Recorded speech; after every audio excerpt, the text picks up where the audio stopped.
Hey, my friends, welcome back. Or if you're new here, a very sleepy welcome to you. Tonight, we're not just dipping our toes into history, we're practically galloping through it, though hopefully at a pace that lulls you right into dreamland. Picture this: you're not in your comfy bed, not yet anyway. Instead, you're somewhere vast, somewhere windswept, under a sky so big it feels like it could swallow you whole. The year is, let's say, 1275, and your alarm clock is the sun, or more accurately, the relentless, biting chill that precedes it on the Mongolian steppe. Forget your heated blanket. Your only comfort is a thick felt jeer and the knowledge that if you don't get moving, well, let's just say your performance review with the Great Khan's officials might be a tad final. You probably wouldn't survive this particular career path for long with a penchant for hitting the snooze button. So before you get comfortable, take a moment to like the video and subscribe, but only if you genuinely enjoy what I do here. And as always, I love to see where you're all tuning in from. Drop your city or country and the local time in the comments below. It's always fascinating to see our little community of night owls and history buffs stretching across the globe. Now, dim the lights, maybe turn on a fan for that soft background hum, and let's ease into tonight's journey together. The first thing you register is the cold. Not a gentle, crisp, autumn morning kind of cold. This is a deep, penetrating cold that seems to emanate from the very earth beneath you, seeping through the layers of felt and animal hides that form your temporary sanctuary. It nips at your nose, your ears, any sliver of skin exposed from beneath the thick fur blanket you've burrowed under. You try to pull it tighter, a futile gesture against the vast, indifferent chill of the pre-dawn Mongolian plain. A low moan escapes your lips, quickly muffled, so there's no time for languishing. Duty, heavy and unyielding, is already stirring within you, a familiar weight in your gut. Slowly, you peel back the covers, and the air hits your face like a splash of icy water. Your breath plumes in front of you, a fleeting white cloud in the gloom of the jeer. The central fire, the heart of this round dwelling, has dwindled to a bed of faintly glowing embers, offering little more than a memory of warmth. Your first task, always, is to coax it back to life. You reach for the small pile of argol, dried animal dung, the ubiquitous fuel of the steppe, stacked neatly beside the hearth.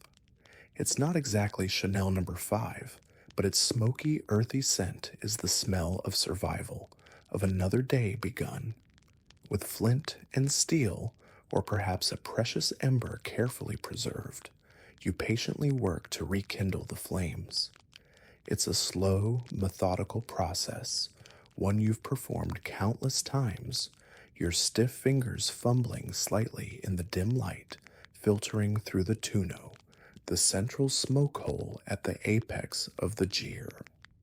As a faint orange glow begins to push back the darkness, your eyes adjust. The circular space is compact, everything within arm's reach. Your simple belongings are neatly arranged: a water skin, a small bag of dried provisions, your outer deal folded to serve as a pillow, and then your gaze falls upon it, resting on a low wooden chest. It's not large, perhaps the size of your hand, made of bronze or silver, intricately inscribed with swirling script you can't read, but whose authority you understand implicitly. This is your paisa, your imperial passport, the symbol of the Khan's power, and the reason you're about to ride until your bones ache. You reach for it, its metallic surface shockingly cold against your palm. It feels heavier than its physical weight, imbued with the urgency of the messages it represents, the vast distances it commands you to cross. It's your golden ticket and your heaviest burden, all in one. Some historians still argue whether the precise design of the paisa indicated different levels of urgency or simply the courier's rank, but to you, it just means go, and go now. You can almost hear the whispers of the last courier who might have held a similar tablet, their tales of near misses and relentless pursuit. This little piece of metal could grant you fresh horses, food, shelter, and unquestioning obedience at any of the urtus, the relay stations scattered across the empire. It was, essentially, the 13th century equivalent of an all-access, platinum-level, don't you dare question me government ID, but it also made you a target. Morning ablutions are brief and brutal. There's no running hot water, no scented soaps. If you're lucky, there's a bowl of near-frozen water outside, and you'll manage a quick splash on your face to shock yourself into full wakefulness. More likely, you just rub the sleep from your eyes and focus on layering. Your inner garments of soft wool, then the thick, wraparound deal, a heavy robe-like coat that serves as clothing, blanket, and sometimes even a tent in a pinch. You cinch it tightly with a leather belt, from which might hang your knife and perhaps a tinder pouch. Your felt-lined leather boots are pulled on, reaching high up your calves, essential for warmth and protection during long hours in the saddle. No time for fashion statements here. Every item is purely functional, designed for endurance in a harsh environment. Some couriers, it's whispered, carried a small, smooth stone in their boot, a secret charm passed down through their family, said to ward off evil spirits or prevent horse stumbles. You might have your own quiet ritual, a silent nod to the spirits of the land before you step out of the gear. A quick, standing breakfast is next. No leisurely sipping of coffee and scrolling through social media. You might swig some arog, fermented mare's milk, if it's available and hasn't frozen solid. It's tangy, slightly alcoholic, and surprisingly nourishing. Or perhaps you'll chew on a piece of arl, dried milk curd, so hard it could probably chip a tooth if you weren't used to it. Think of it as the original protein bar, shelf-stable for months, light to carry, and about as exciting as eating chalk. But it's fuel, and fuel is what you need. You glance towards the GR flap, the sounds of the camp, if you are in one, just beginning to filter through. The lowing of yaks, the distant whinny of a horse, the gruff voices of other men. But your focus is singular. The message you carry, sealed and sacrosanct, tucked securely inside your deal, is waiting. The Empire is waiting. And the sun, a pale sliver on the horizon, is definitely not. The cold that greeted you inside the GR seems almost mild compared to the raw, open-air chill that bites at your cheeks as you push aside the heavy felt flap and step outside. The sky is a canvas of bruised purple and awakening orange, the stars still faintly visible in the west. The vast rolling grasslands of the steppe stretch out in every direction, an endless ocean of dormant, frost-kissed grass. Your breath crystallizes instantly, and you pull your fur-lined hat down further, tucking your chin into the collar of your deal. Your immediate task is to find your mount, or rather, the right mount for the day's journey.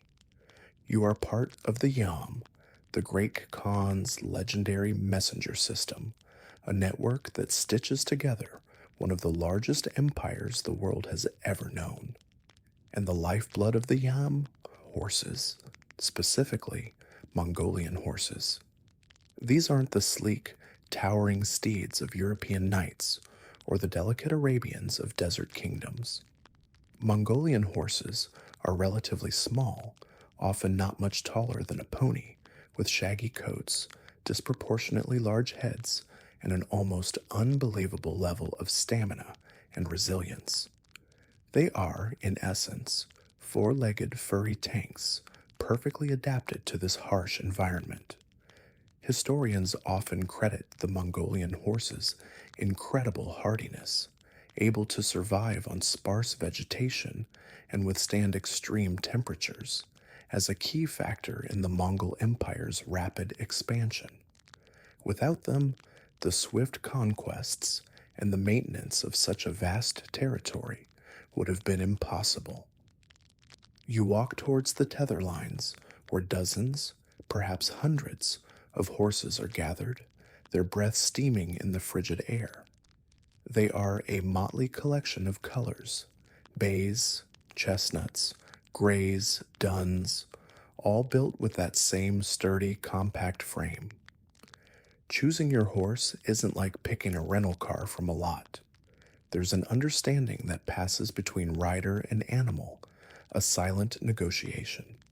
You're not just looking for speed, you're looking for heart, for endurance, for an animal that won't falter when the miles stretch into an unforgiving blur.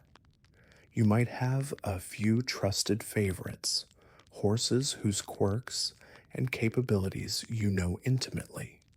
Or, if you're at a fresh relay station, you're relying on the judgment of the urchin, the station master, and your own quick assessment. You run your hands over the flanks of a stocky dun, feeling for any signs of injury or fatigue.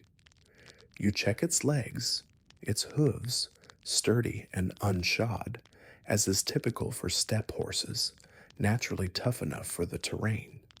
You look into its eyes, searching for that spark of willingness, or at least a stoic acceptance of the hard work to come.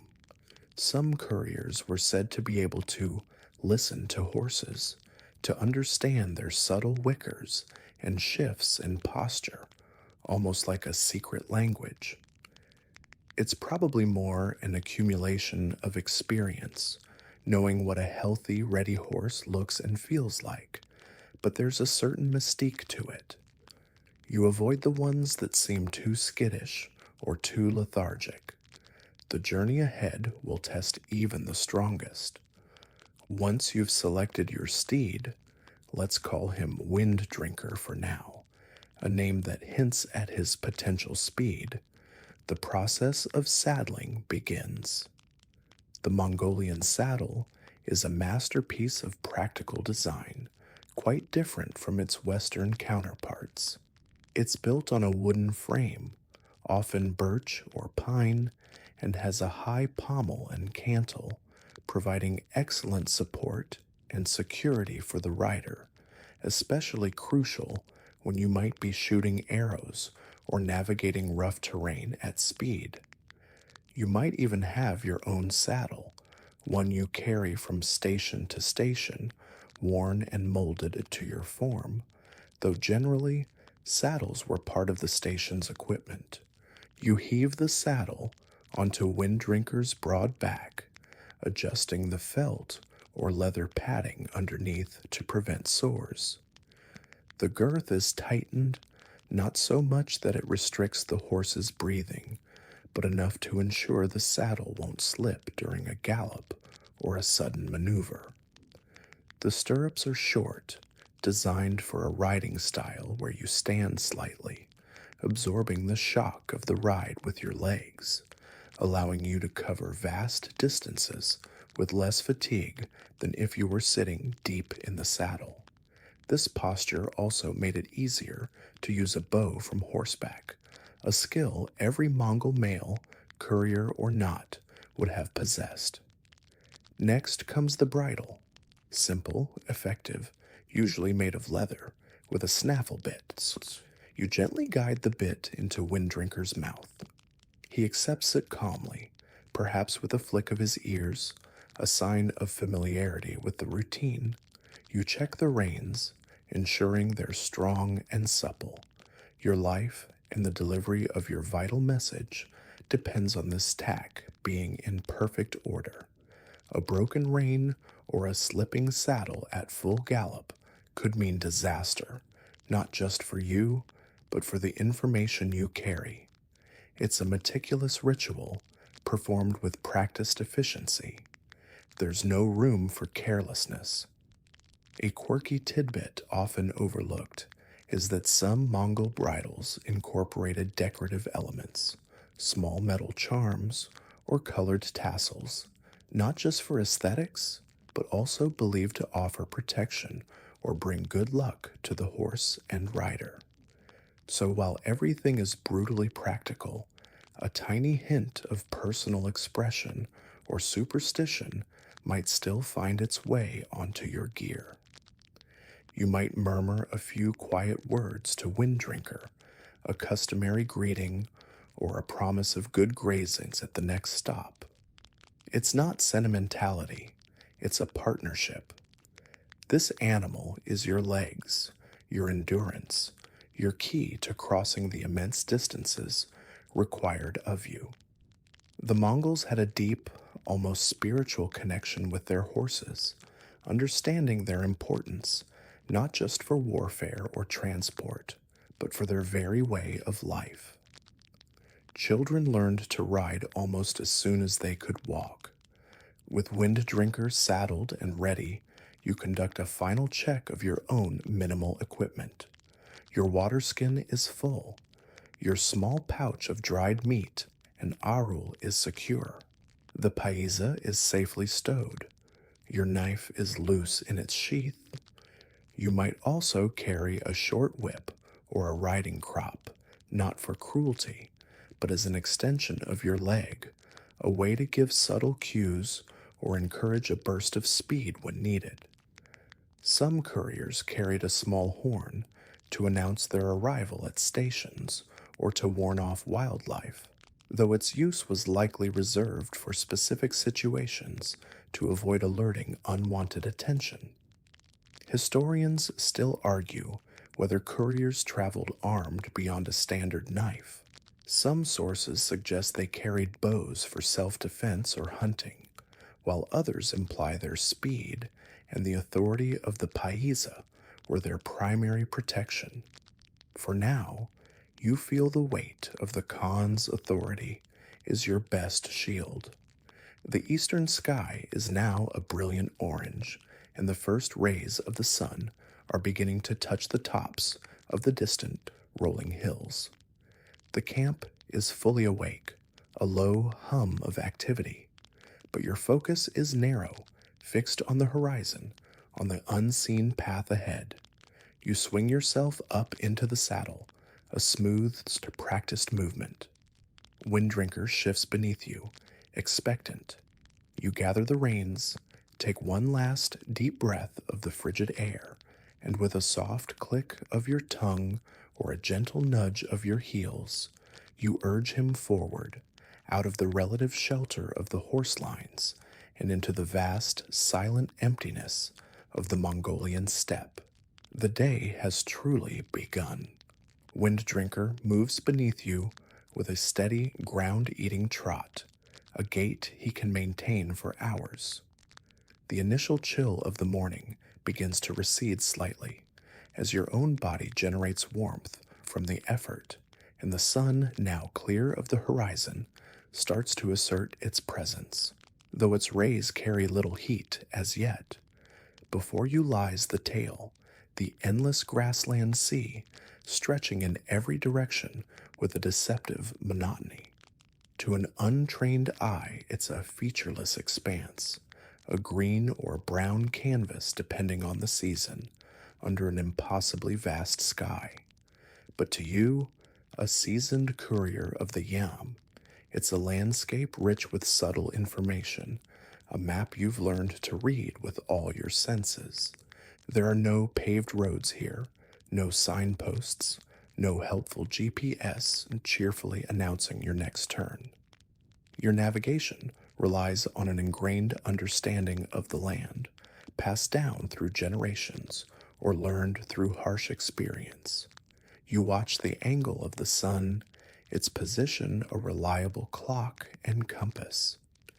You observe the patterns of the prevailing winds, the way they shape the low-lying vegetation or drift the snow in winter. You look for the subtle rise and fall of the terrain, the almost imperceptible ridges and shallow depressions that might indicate an ancient riverbed or a more direct route between two distant points. The shape of a distant hill, a particular rock outcropping, even the type of grass growing in a certain area, these are your landmarks. Historians marvel at the ability of Mongol riders to navigate these vast, seemingly unmarked territories. It was a skill honed from childhood, an intimate knowledge of their environment that was essential for their nomadic lifestyle, long before it became crucial for imperial communication.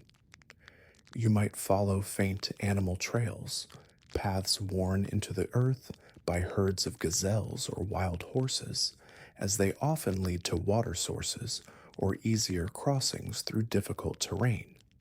Or you might be following a less visible but equally real track, the collective memory of countless journeys made by other couriers, other nomads, a subtle disturbance in the stillness that only a practiced eye can detect.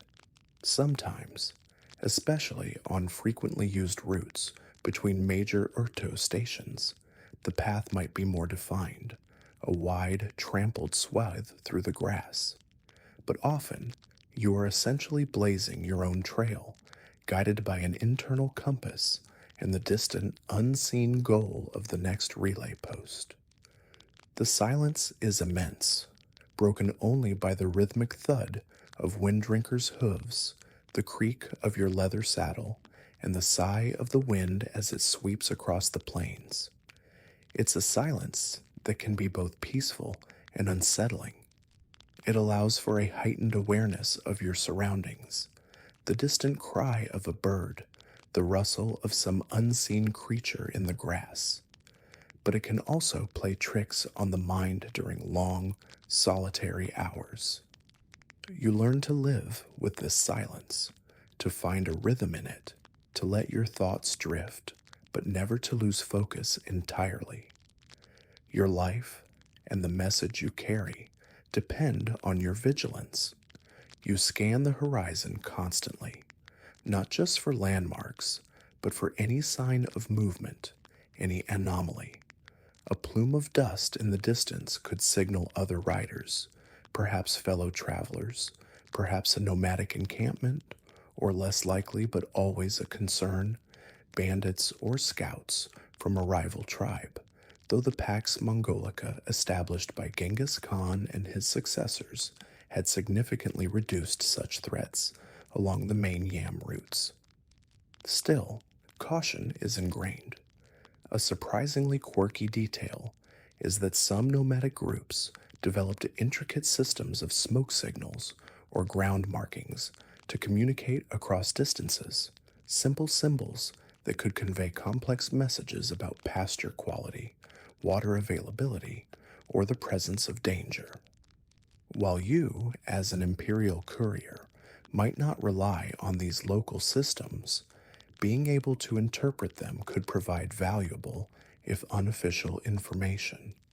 The sheer scale of the landscape can be overwhelming. Hills that appear close might take hours to reach.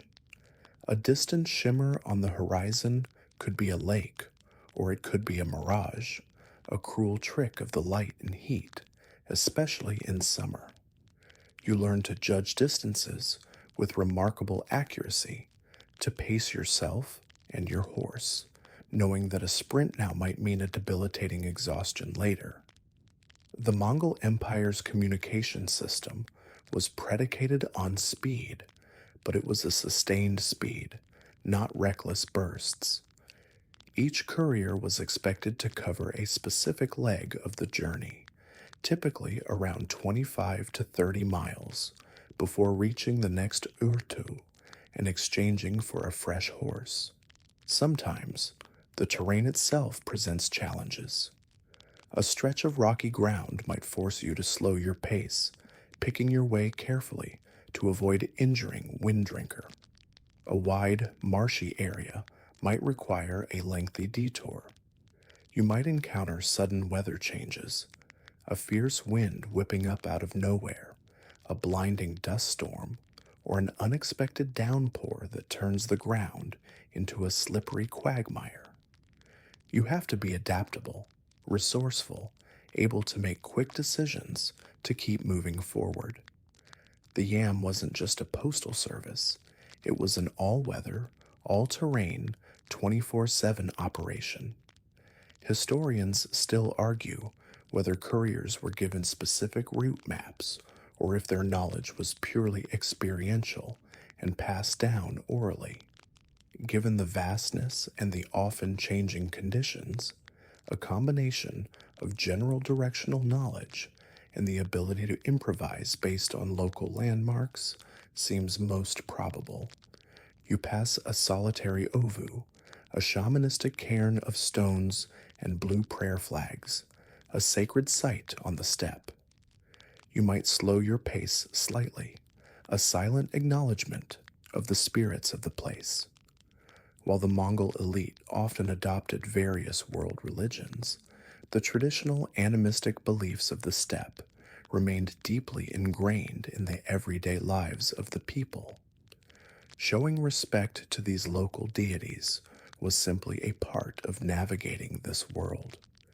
It was considered bad luck to pass in ovu without adding a stone or making some small offering, even if it was just a moment of respectful silence. Hours pass. The sun climbs higher, now directly overhead. The landscape, while constantly shifting in its details, retains its overwhelming sense of immensity. You feel small, a tiny speck moving across a vast canvas. But you also feel a sense of purpose, a connection to the pulse of the empire. Every hoofbeat is a step closer to your destination. Every mile covered a testament to your endurance and the remarkable system you serve. You are a vital link in a chain that holds a world together, a tiny cog in a vast, efficient machine, and the machine demands you keep moving across this endless sea of grass. The relentless rhythm of Winddrinker's hooves becomes the soundtrack to your journey, a steady, percussive beat that measures out the miles and the hours. This isn't just a casual ride, it's a precisely calibrated leg of a much larger system. You are a living component of the YAM, or more specifically, the Urtu network, a relay system so efficient it became the envy and marvel of the medieval world. Marco Polo, who traveled extensively through the Mongol Empire, wrote in detail about its astonishing speed and organization, noting how imperial dispatches could travel hundreds of miles in a single day. For its time, it was the internet, the telegraph, and FedEx all rolled into one, powered by horseflesh and human endurance. The Yam was the brainchild of Genghis Khan himself, established in the early 13th century, and further developed by his son, Ogedei Khan. Its primary purpose was to facilitate rapid communication across the vast expanse of the Mongol Empire, allowing the great Khan to issue decrees, receive intelligence, and manage his sprawling domain with unprecedented speed. But it also served to transport officials, envoys, and even valuable goods. The system consisted of a series of strategically placed relay stations, the Urtu, meaning horse post or relay point, typically situated every 20 to 30 miles along major routes. Each station was manned, equipped with fresh horses, food, and lodging for the couriers. As a courier, your role is critical. You are the physical carrier of information, the human link in this chain of communication. The paisa you carry, that small metal tablet, is your key to this system. Upon arrival at an urtu, you would present your paisa to the station master, the urchin. Depending on the insignia and inscription on your particular tablet, gold for the highest priority, silver for others, sometimes with specific markings indicating the urgency or the authority of the bearer, you would be entitled to a fresh horse, provisions, and assistance, all without question or delay. Historians still debate the exact number of horses kept at each station. Some accounts suggest hundreds, ensuring that a courier would never be kept waiting. Marco Polo claimed some larger stations had as many as 200 to 400 horses in readiness. This seems like an incredible number, but for an empire that stretched from the Pacific Ocean to Eastern Europe, such logistical commitment was essential. The pace is demanding. You are expected to cover your allotted distance as quickly as possible, often riding day and night if the message is urgent. There's a story, perhaps apocryphal but illustrative of the system's demands, that couriers would sometimes be so exhausted upon arrival at an urtu that they would have to be lifted from their saddles, yet the message pouch would be immediately transferred to a fresh rider who would gallop off without a moment's pause. You are essentially a human baton in a relay race that spans continents. You feel the subtle shift in Winddrinker's gait, a slight flagging in his energy. He's given you his best, but even these incredible animals have their limits. You know, from experience and from the subtle landmarks you've been tracking, that you must be approaching the next urtu. You scan the horizon with renewed intensity, looking for the telltale signs, a cluster of jeers, perhaps a larger, more permanent structure if it's a major station, and the most welcome sight of all, the corrals holding fresh horses. The efficiency of the yam wasn't just about the speed of the individual rider, it was about the seamless transition between riders and horses. Delays at the stations were unacceptable. The system wasn't without its hardships. The life of a yam courier was incredibly tough. You faced extreme weather, the danger of bandits, though minimized by Mongol military presence, wild animals, and the sheer physical toll of spending countless hours in the saddle. Riders often suffered from saddle sores, exhaustion, and the constant stress of ensuring the safety of their dispatches. A quirky and rather grim tidbit is that some accounts suggest that to ensure maximum speed and minimize chafing for the horse, couriers would bind themselves tightly from chest to loins with strips of cloth, allowing them to endure the constant jolting for longer periods.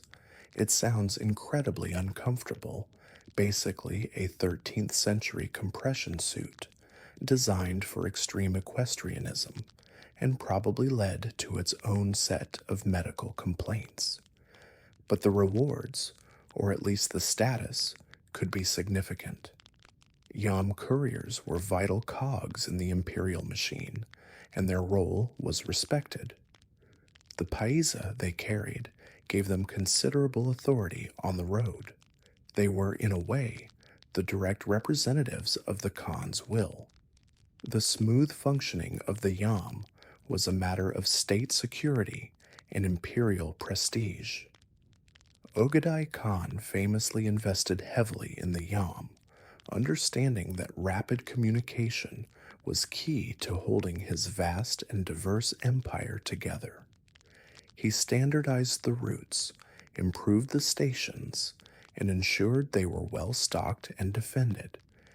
He is quoted as saying something to the effect of, By means of the yam, I can know what is happening in my empire, even at its farthest extremities. You urge Wind Drinker on, his pace quickening slightly, as if he too can sense the approaching respite. The sun is high, perhaps just past its zenith. You've been riding for several hours, and the physical strain is beginning to tell.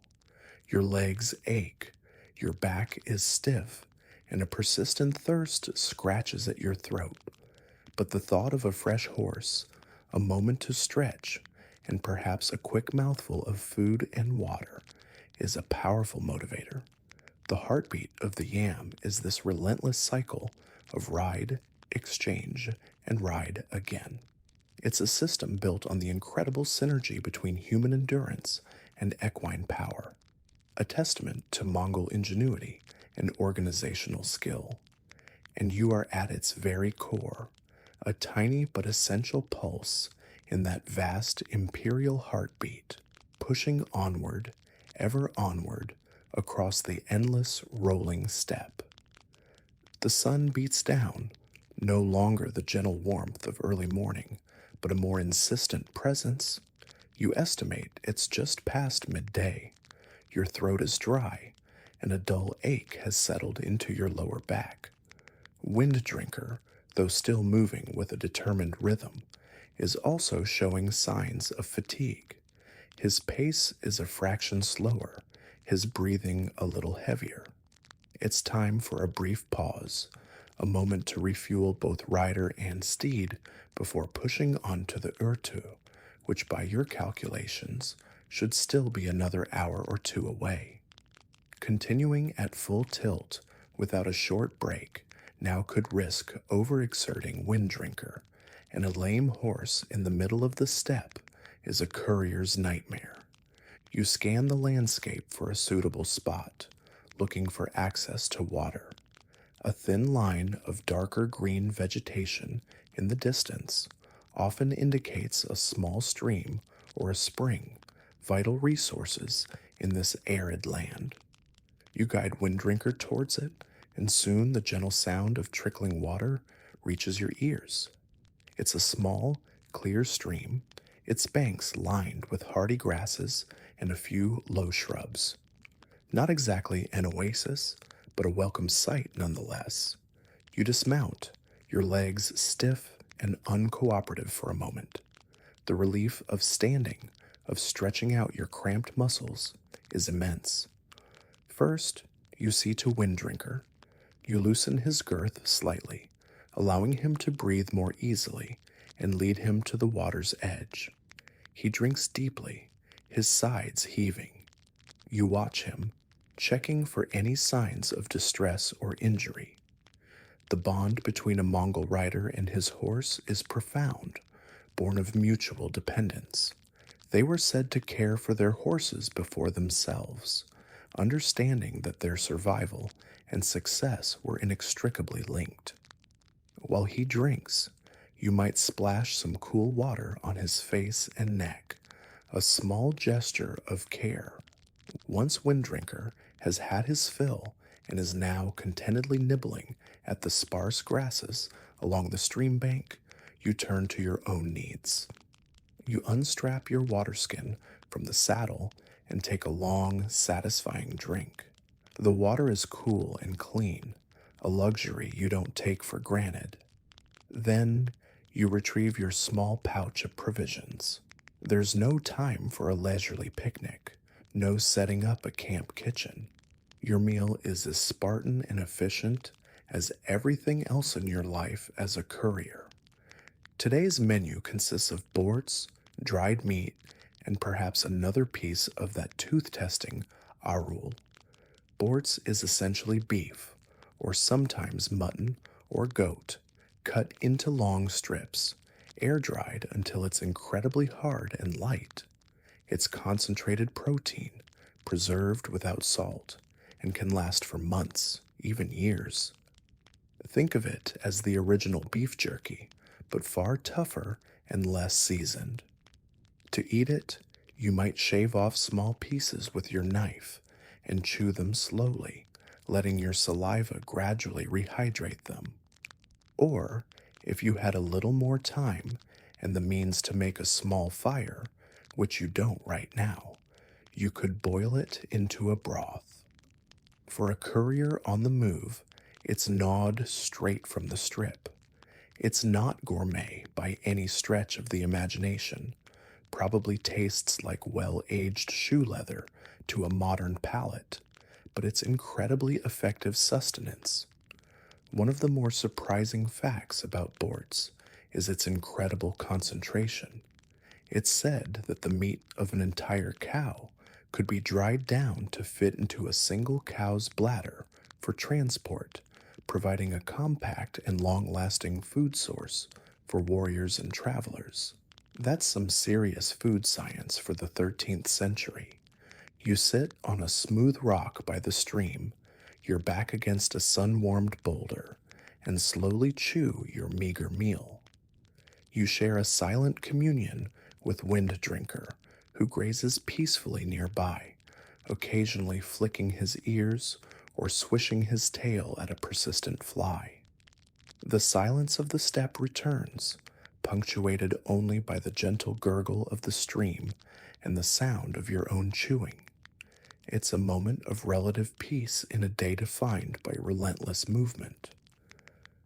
You might take this opportunity to quickly check your saddlebags again, ensuring the precious dispatch is still secure and dry. Historians still argue about the exact diet of yam couriers on the road. While dried meat and dairy products were staples, some suggest they might have also carried small amounts of millet or other grains, though these would have been heavier and required cooking. Foraging for edible plants or berries might have supplemented their diet in certain seasons and regions, but the emphasis was always on foods that were lightweight, calorie-dense, and non-perishable. You definitely wouldn't be finding any artisanal sourdough or avocado toast in your saddlebag. One quirky, though perhaps less appetizing tidbit suggests that Mongol warriors, and by extension, possibly couriers in dire straits, were known to drink blood drawn from a small incision in one of their horses' veins if water and food were scarce. This provided both hydration and nourishment, a grim but effective survival tactic. Thankfully, your stream and boards mean you won't be resorting to equine phlebotomy today. You don't linger long, 20 minutes, or perhaps half an hour at most. Just enough time to rest your legs, water your horse, and get some calories into your system.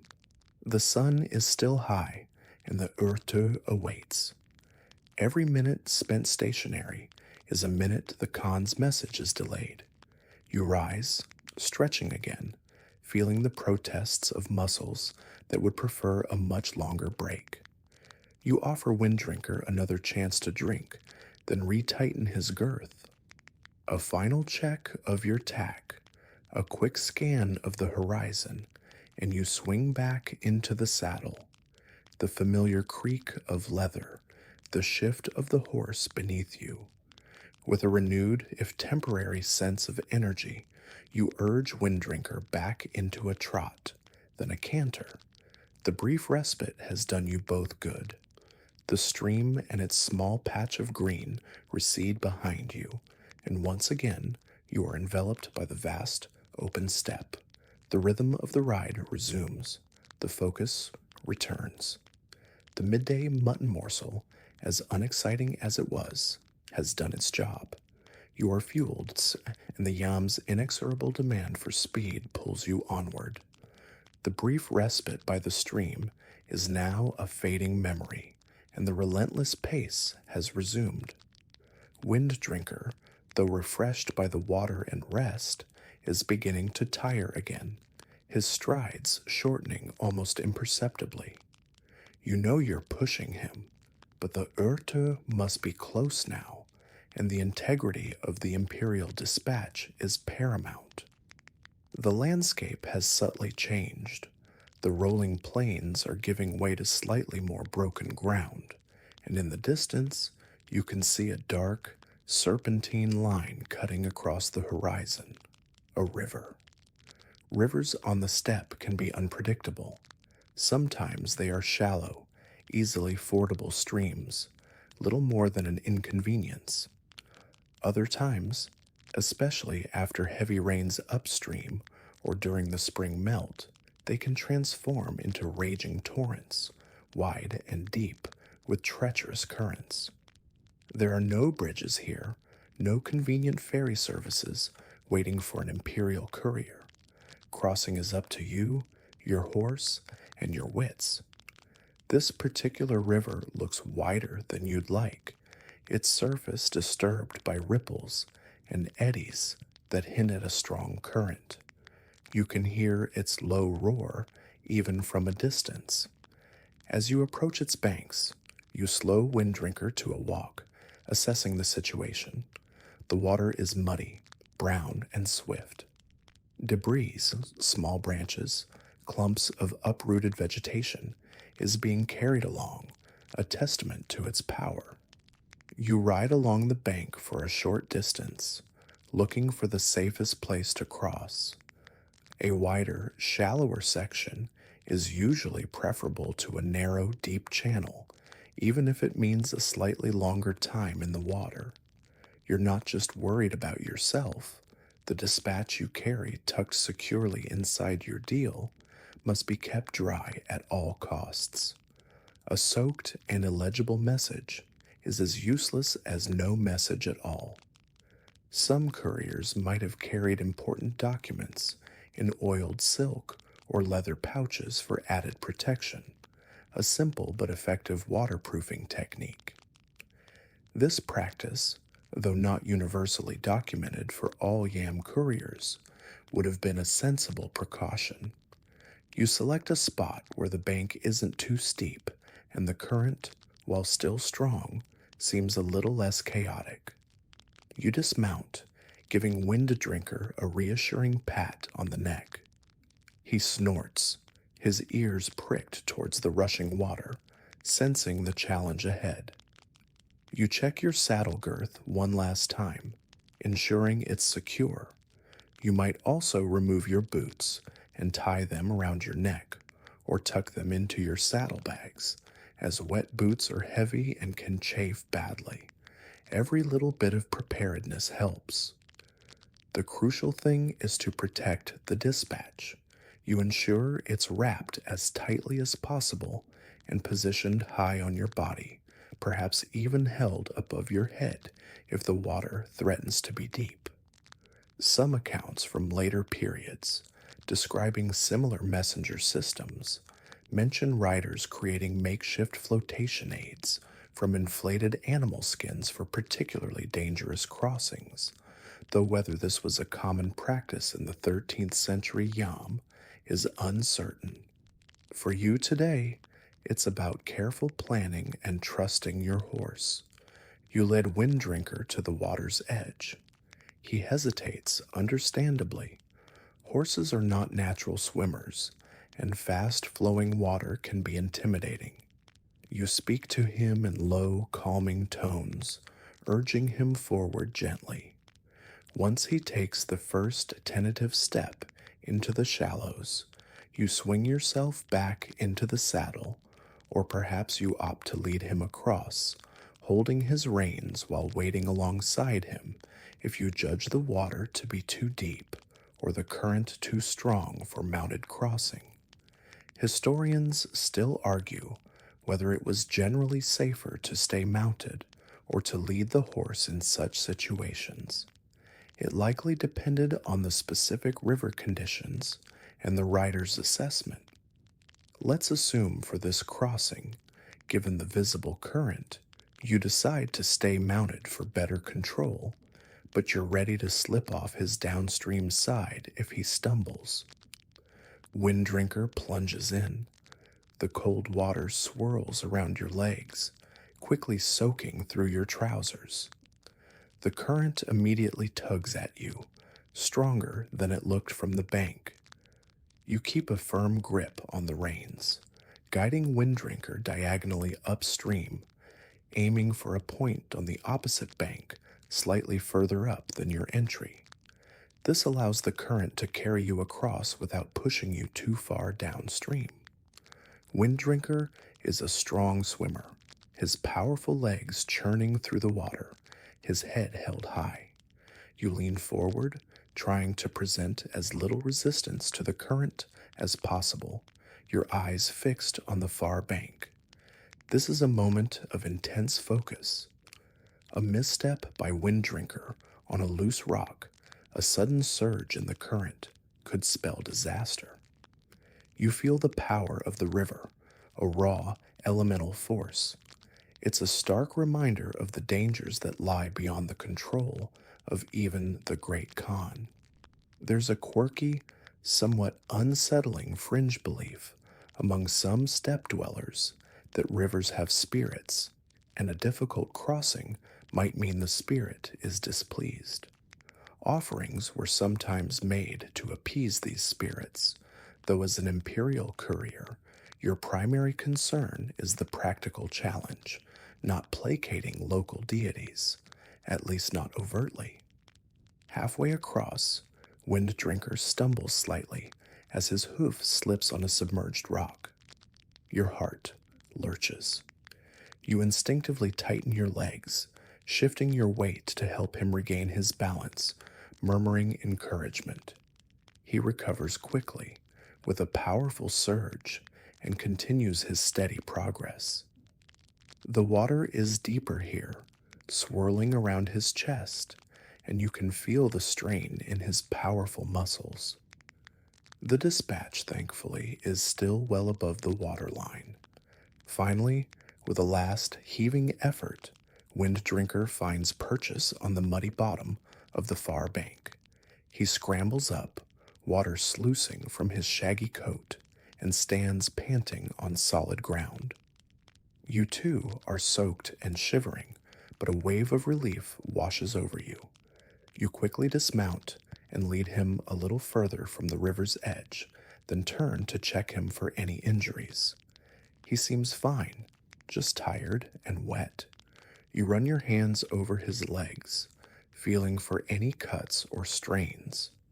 You take a moment to wring out the hem of your deal and your trousers as best you can. The sun, though strong, will take a while to dry you completely. But there's no time to waste. The Urtu is still ahead, and you've lost precious minutes with the crossing.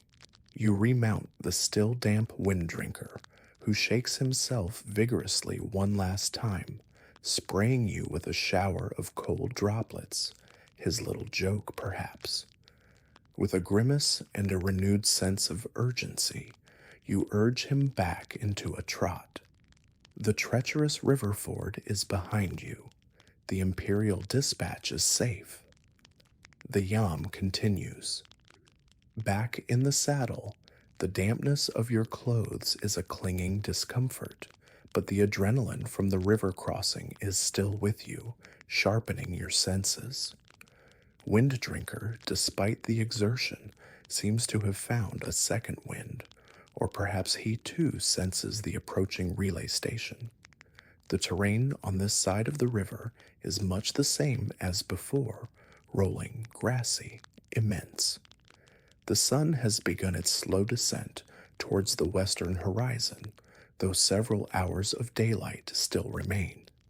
You continue to scan your surroundings, a habit so ingrained it's almost subconscious. And then you see it. Not a landmark this time, not a feature of the terrain, but something far more ephemeral. A thin, almost invisible wisp of smoke rising into the pale blue sky, far off to your right. It's distant, perhaps several miles away, and very faint. It could be anything: a shepherd's cook fire, a small nomadic encampment, or even a grass fire started by lightning. But in this vast emptiness, any sign of human activity warrants attention. You pull Winddrinker to a halt, narrowing your eyes, studying the smoke. Is it rising steadily, indicating a controlled fire, or is it billowing and dark, suggesting something more chaotic? This smoke is pale, consistent. It doesn't immediately scream danger, but it does pique your curiosity and your caution. You are, after all, carrying valuable imperial intelligence. While the Pax Mongolica made the main yam routes relatively secure, venturing too far off the established path or blundering into an unknown situation could be risky.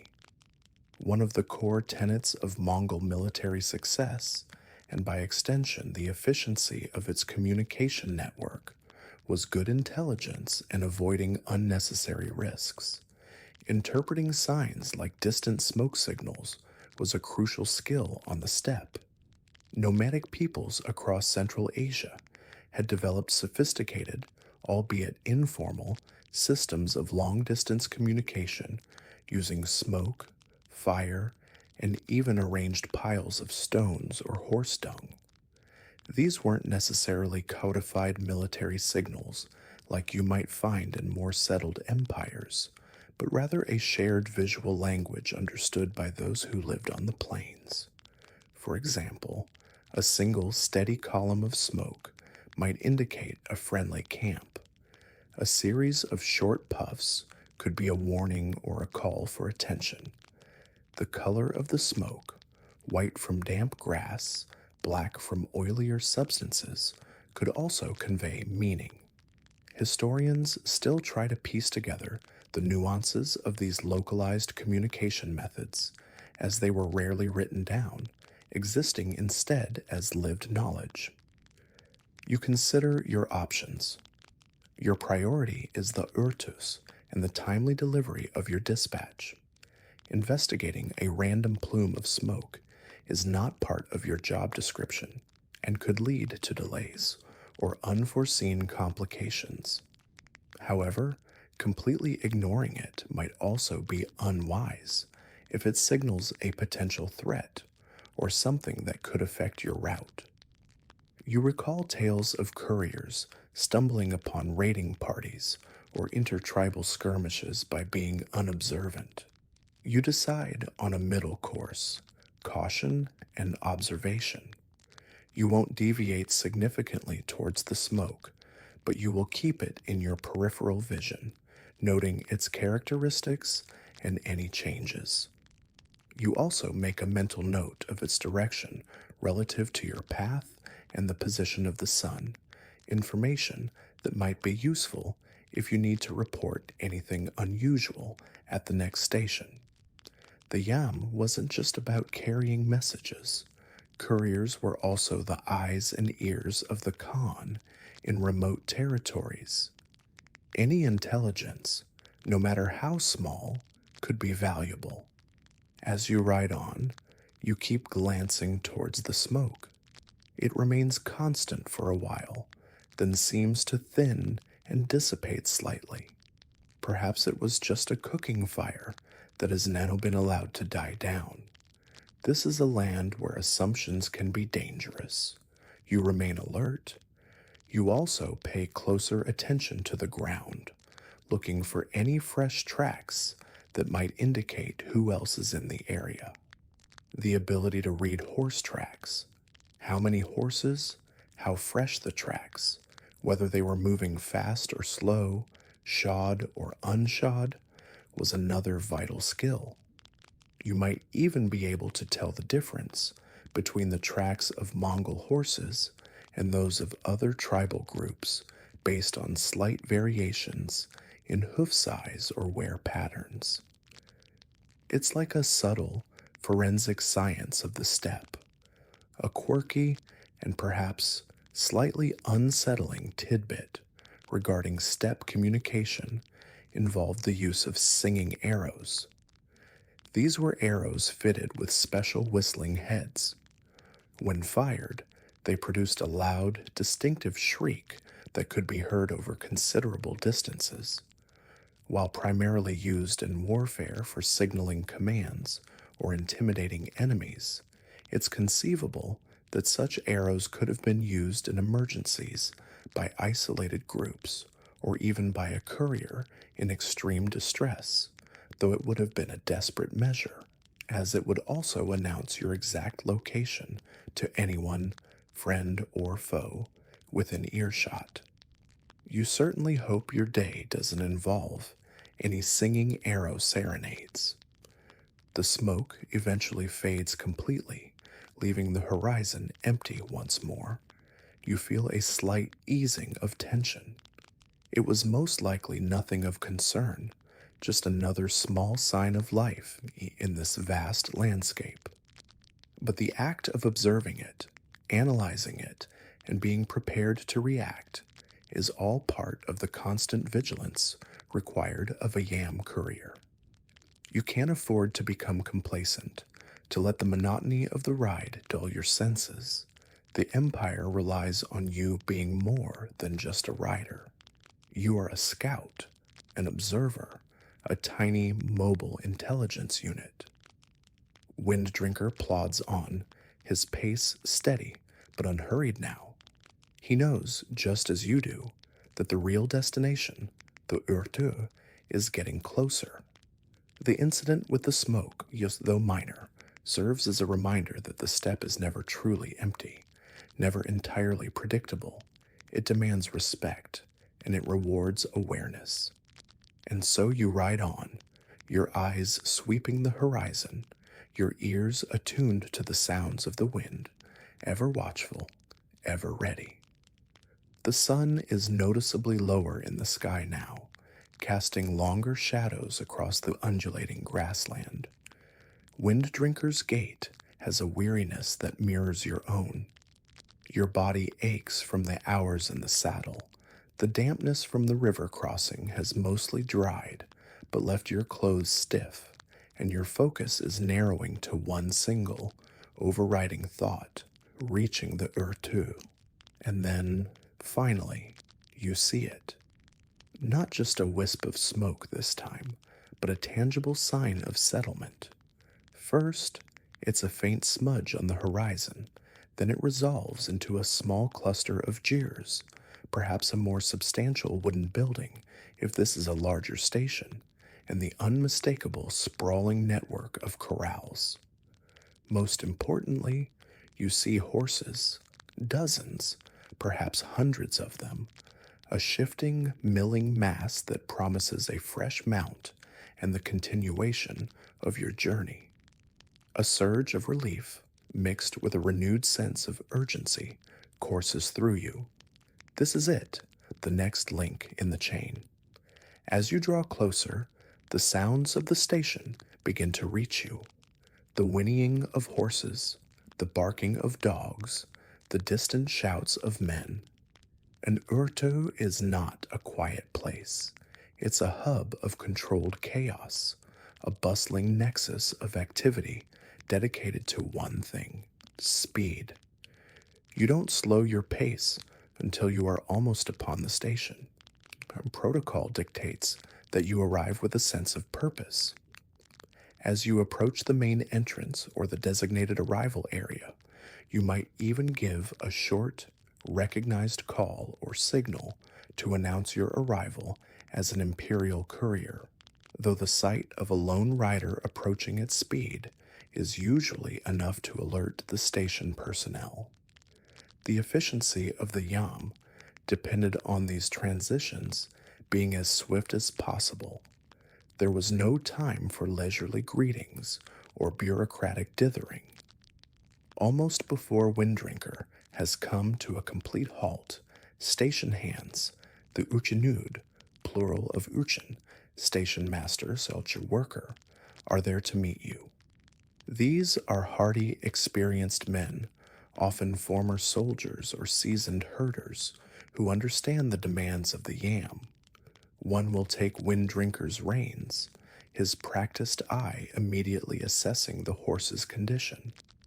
Another might offer you a hand to dismount, though you're more likely to swing yourself stiffly out of the saddle, eager to get your feet on solid ground, however briefly. Your first action is to produce your paisa. You present it to the urchin in charge, a stern-faced man whose authority is evident.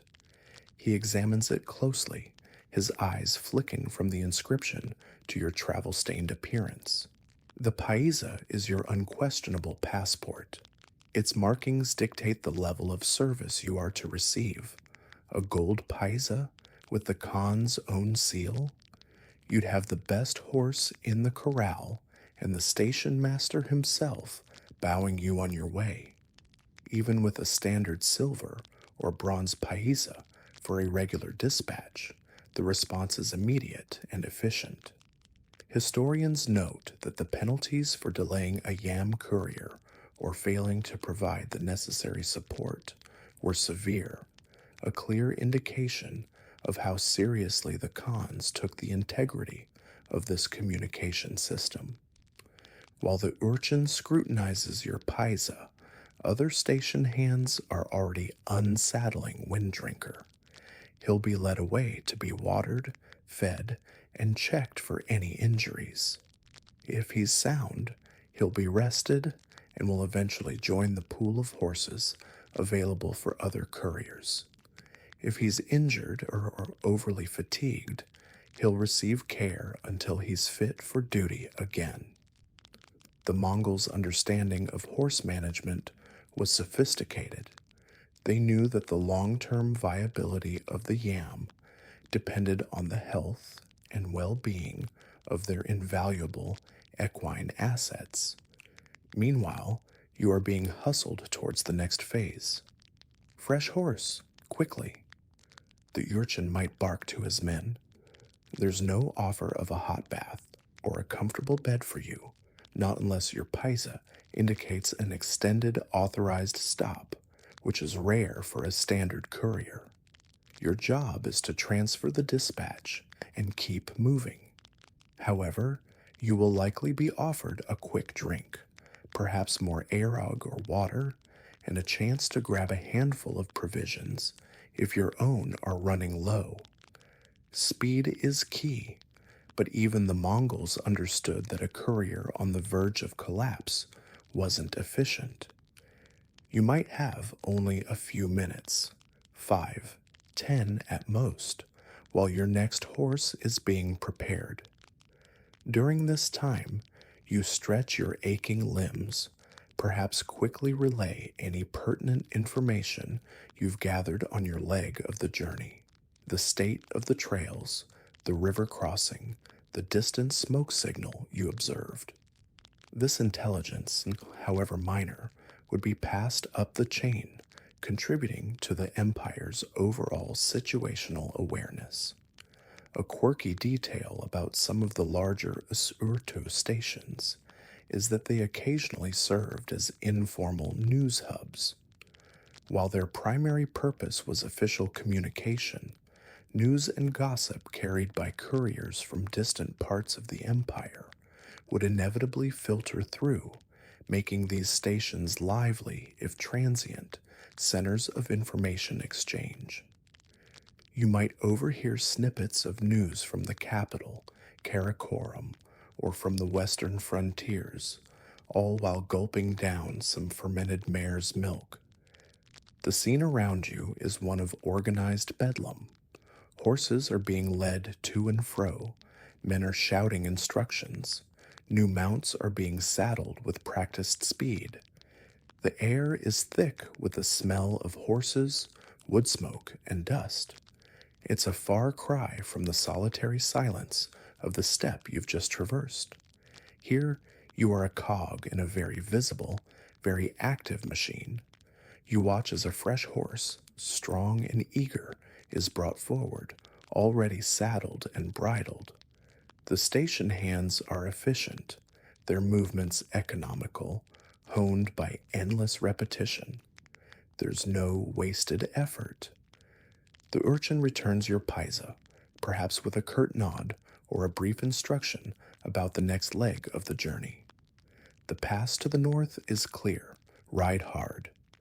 Or watch for broken ground 10 li, a Chinese unit of distance, roughly a third of a mile, sometimes used in Mongol administration, from here. Your dispatch pouch, the reason for this entire frantic enterprise, is either still securely on your person, or if the protocol for this particular paisa dictates a relay of the pouch itself, it would be handed to a fresh courier waiting for it. For tonight's journey, we'll assume you are the continuous carrier of this specific message. The brief, chaotic interlude is almost over. The relay station has done its job.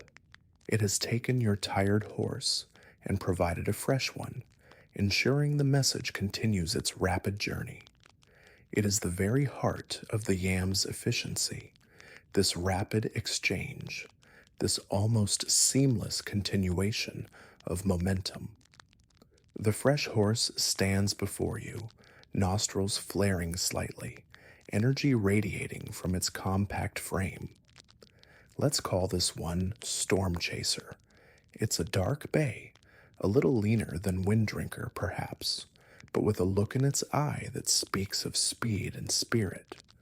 The station hands have done their work swiftly. The saddle is cinched. The bridle is in place. Your brief whirlwind stop at the Urtu is drawing to a close. There's no time for lingering farewells or extended conversations. The old urgency, which had momentarily receded amidst the bustle of the relay station, now surges back, sharp and insistent. The message you carry hasn't gotten any less important simply because you've changed horses.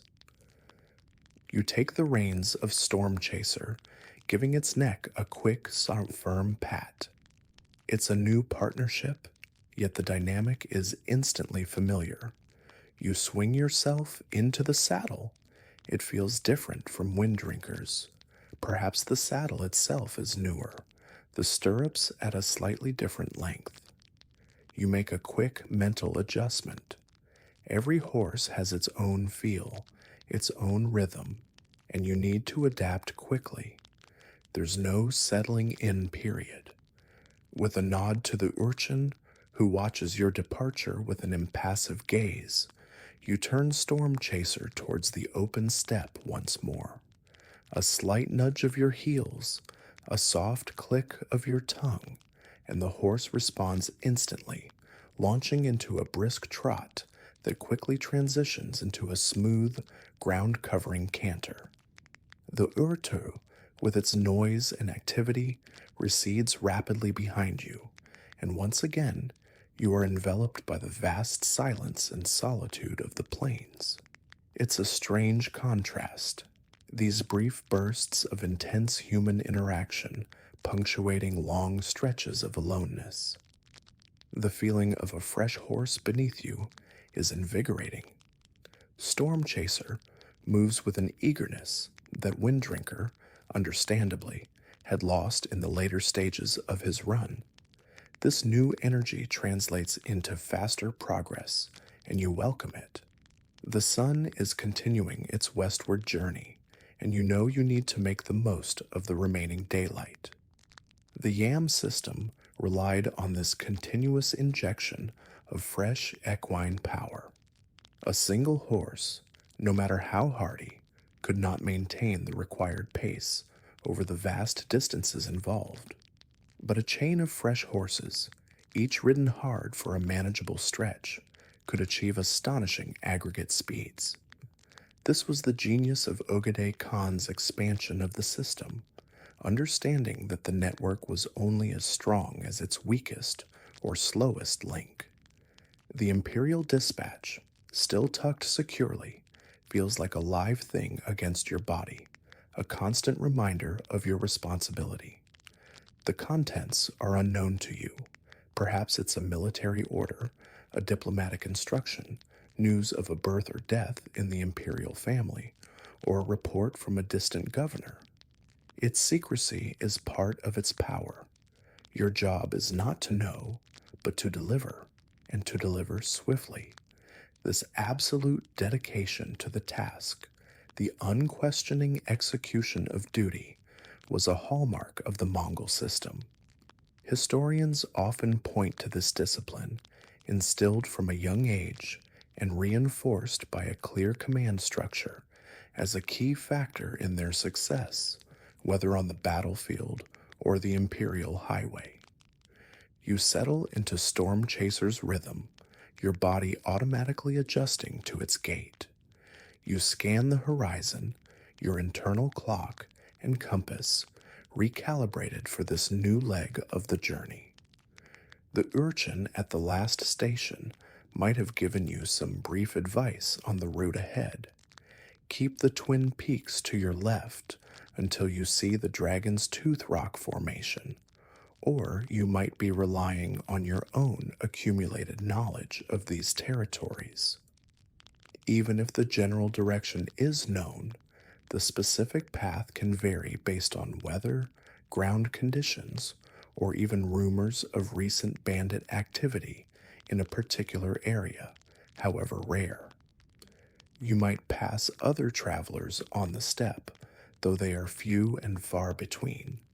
Perhaps a nomadic family moving their herds to fresh pastures, their jurs and belongings loaded onto carts or camels. You would exchange a brief, cautious greeting, but not stop. Your mission allows for no diversions. You might also see other yam couriers heading in the opposite direction, their faces grim with the same focused intensity as your own. A fleeting glance, a nod of acknowledgement perhaps, but no more. You are brothers in this demanding service, but each on your own urgent errand. A quirky, though somewhat speculative aspect of a courier's life might have been the development of a kind of courier's sixth sense, an ability to anticipate problems or sense danger before it became obvious. This wouldn't be anything mystical, but rather the product of extreme vigilance and countless hours spent observing the subtle cues of the environment and the behavior of animals and people. A sudden stillness in the air, the unusual agitation of birds, the way a distant herd of gazelles moves, all these could be tiny pieces of a larger puzzle that a seasoned courier learned to interpret. Some might have even carried small tokens or amulets, not officially sanctioned, but personal talismans believed to offer protection or guidance. Remember that smooth stone in the boot from earlier? Such little rituals helped manage the constant underlying stress. The landscape rolls on, a seemingly endless panorama of grass and sky. But with a fresh horse, the miles seem to melt away more quickly.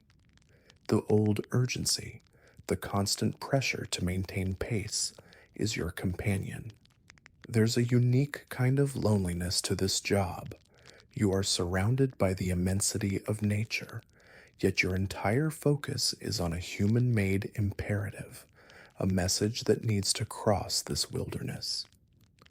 Historians still marvel at the psychological fortitude required of these writers, spending so much time alone, often in harsh and dangerous conditions, with the weight of imperial communication resting squarely on their shoulders.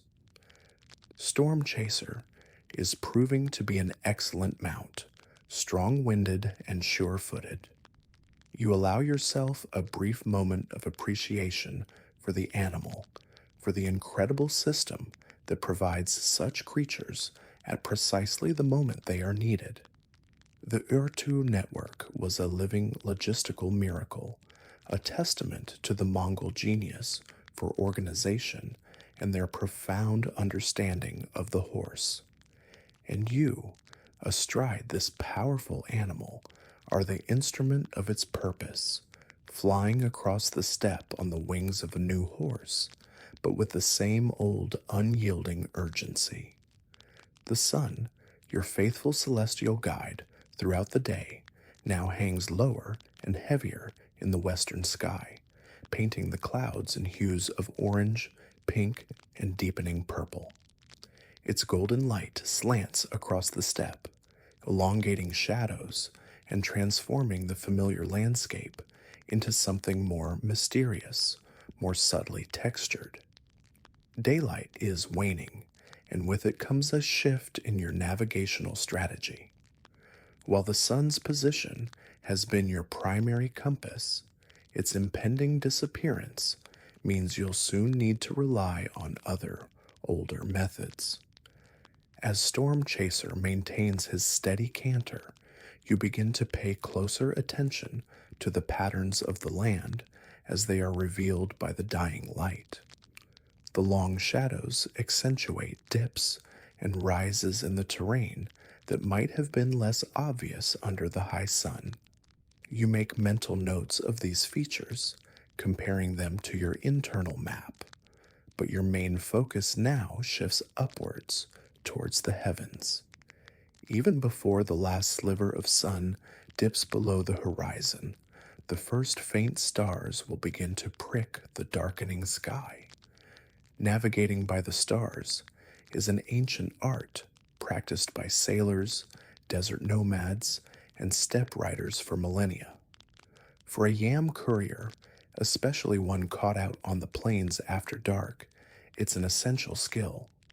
You know the major constellations, the fixed points in the celestial sphere that can guide you as reliably as the sun.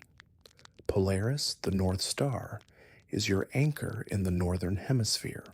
Once you locate it, you can orient yourself in any direction. You also know other key star groups and how their positions change with the seasons and the time of night. The Mongols, like many nomadic cultures with a deep connection to the vast open skies, had their own names and stories for the constellations, a celestial folklore that also served as a practical mnemonic for navigation. The transition from solar to stellar navigation isn't always seamless. There's a period during twilight, the wolf's hour, as it's sometimes called, when the light is too dim to see distant landmarks clearly, but the stars are not yet brilliant enough to offer firm guidance. This can be a disorienting time, and you rely on your momentum, your general sense of direction, and Storm Chaser's own instincts to keep you on course. Horses, it is said, have a good sense of direction and can often find their way back to familiar territory or sense the proximity of water or shelter even when their rider is unsure. You trust Storm Chaser's footing as the light fades, letting him pick his way more carefully over unseen obstacles.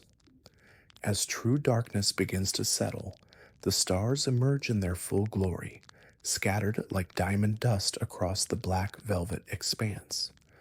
The sheer number of them, far from the light pollution of any city, is breathtaking. But for you, they are not just objects of beauty, they are tools. You identify your guiding stars, confirming your trajectory. The Great Bear, Cassiopeia, Orion in its season, these become your signposts in the night. Historians acknowledge that this ability to navigate effectively at night was crucial for the Yam's famed speed, as urgent dispatches couldn't always wait for daylight. Relays continued around the clock, a testament to the rider's skill and endurance. The temperature drops noticeably with the sun's departure. The lingering warmth of the day dissipates quickly on the open steppe, and a familiar chill begins to creep into your bones. You pull your deal tighter around you, grateful for its thick, insulating wool. Riding at night brings its own set of challenges. Your visibility is significantly reduced, making it harder to spot uneven ground, animal burrows, or other potential hazards. You rely more on your other senses, your hearing, attuned to any unusual sounds, the feel of the horse beneath you, its reactions to the terrain. A quirky and perhaps slightly eerie aspect of night riding on the steppe is the way sounds travel. In the stillness of the night, a distant wolf howl can sound deceptively close. The rustle of wind through dry grass can mimic whispers. Your imagination can play tricks on you. You learn to filter these sounds, to distinguish the mundane from the potentially significant. The constant rhythmic thud of storm chasers' hooves is a comforting, grounding sound in the enveloping darkness. Sometimes, if the moon is full or nearly so, it can provide a surprising amount of light, casting silvery shadows and illuminating the landscape in an ethereal glow. A moonlit ride across the steppe can be an almost magical experience, though the practicalities of your mission never allow you to fully lose yourself in the romance of it. Tonight, let's imagine a crescent moon offering just enough light to make out the vague shapes of the land, but not enough to make navigation easy. The stars are your primary guides. The vastness of the steppe feels even more profound at night. You are a tiny, solitary figure moving through an immense darkness, guided by ancient light. It's a humbling experience, and one that fosters a deep respect for the natural world. There's a certain peace to it as well, a sense of being removed from the mundane concerns of the day, focused solely on the task at hand and the celestial map above. You might even find yourself humming a low, tuneless song, something to keep your spirits up and mark the rhythm of the ride. Historians still debate the precise methods and tools used for night navigation by Mongol couriers. While celestial observation was primary, some have speculated about the use of rudimentary reflective devices or specially trained horses that were more adept at night travel. However, the most likely scenario is a combination of keen eyesight, expert knowledge of star patterns, and intimate familiarity with the general lay of the land and the horse's own instincts. Whatever the exact combination, it worked, allowing the yam to function as a 24/7 operation, a critical element of its success. The sun may have set, but your journey, guided by its distant, silent brethren, continues unabated. The night deepens around you, a vast, inky canvas punctuated by the brilliant pinpricks of stars and the faint sliver of the crescent moon. Storm Chaser moves with a steady, familiar rhythm, his hooves thudding softly on the packed earth. Your senses are heightened in the darkness, your ears strain to catch every subtle sound, your eyes constantly scan the faint silhouettes of the landscape. The steppe, while appearing empty, is teeming with life, much of it nocturnal. And as a courier, you are not just a traveler passing through, you are an observer, ever alert to the wild's unpredictable nature. Suddenly, Storm Chaser pricks his ears forward and snorts, his head lifting. He doesn't break stride, but you feel a subtle tension in his body. You instantly become more alert, your hand instinctively going to the hilt of your knife, though you know it's likely more a comfort than a serious defense against major threats. You follow his gaze, or rather, the direction his ears are pointed.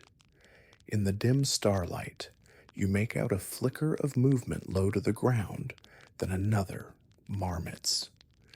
These large ground squirrels, ubiquitous on the steppe, are mostly active during the day, but sometimes they venture out at dusk or on moonlit nights.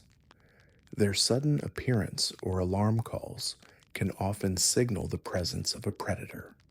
These ones, however, seem to be scurrying back to their burrows, perhaps disturbed by your passage. A minor event, but a reminder to stay watchful. The steppe is home to a diverse array of wildlife, and encounters are inevitable. You might see herds of gazelles, their pale forms ghostly in the moonlight, flowing like water across the plains. They are shy creatures and will usually bolt at your approach, their white rumps flashing as they disappear into the darkness. Their presence is generally a good sign, indicating healthy grasslands. More concerning are the predators. Wolves are the apex predators of the steppe, and their howls, lonely and haunting, often drift across the night air. A single wolf is unlikely to attack a rider on horseback, but a pack, especially if they are hungry, could pose a threat, particularly to a tired horse or a dismounted courier. You keep an ear out for their calls, noting their direction and proximity. One of the mainstream historical facts regarding the Mongol relationship with wildlife is their organized large-scale hunts known as nurj. These were not just for sport or food, they were also military training exercises, teaching discipline, coordination, and encirclement tactics. While you, as a courier, are not on a nurj, the underlying awareness of animal behavior and the landscape, honed by such cultural practices, is part of your heritage. Then there are the smaller creatures, foxes, badgers, and a variety of rodents skitter through the undergrowth. Birds of prey, like eagles and owls, hunt silently through the night. An eagle, in particular, holds a significant place in Mongol symbolism, representing strength, vision, and connection to the heavens. Seeing an eagle, even at night if it's a species like the Eurasian eagle owl, might be considered a good omen by some. You might also encounter wild horses, taki, Przewalski's horses, though they are rarer and more elusive than their domesticated cousins. Their untamed spirit is a powerful symbol of the wildness of the steppe itself. A quirky or fringe tidbit related to steppe wildlife involves beliefs about certain animals possessing spiritual powers or being omens. For example, the sudden appearance of a white animal, a white wolf, a white fox, or even a white bird in an unusual context was often seen as a particularly potent sign, sometimes auspicious, sometimes warning of significant events. Whether you subscribe to such beliefs or not, these stories are part of the cultural fabric of the land you traverse. Your primary concern with wildlife is not usually direct attack, but the potential for your horse to be spooked. A sudden encounter with a large animal, or even a small one darting out unexpectedly, could cause Storm Chaser to shy, stumble, or even bolt. This is especially dangerous at night when visibility is poor. You maintain a light but firm contact on the reins, ready to react to any sudden movements. You talk to Storm Chaser in a low, steady voice, partly to keep your own spirits up, and partly to reassure him, letting him know you are aware and in control. Historians still argue about the extent to which yam roots were cleared of or protected from dangerous wildlife. While major stations might have had dogs to ward off predators, out on the open steppe, the courier was largely on his own. The speed and constant movement of the yam system probably deterred most opportunistic attacks, but the risk was always there, a low hum of background tension beneath the rhythmic hoofbeats. You pass a patch of taller grass, and a low growl emanates from within. Storm Chaser tenses and sidesteps, his ears flat against his head. You peer into the darkness, but see nothing. A wolf, perhaps, or maybe a wild dog. You don't stop to investigate. You urge Storm Chaser on, putting distance between yourself and the unseen threat.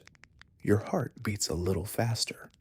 Encounters like this are a sharp reminder that you are merely a visitor in this wild domain, and respect for its inhabitants, both seen and unseen, is essential for survival.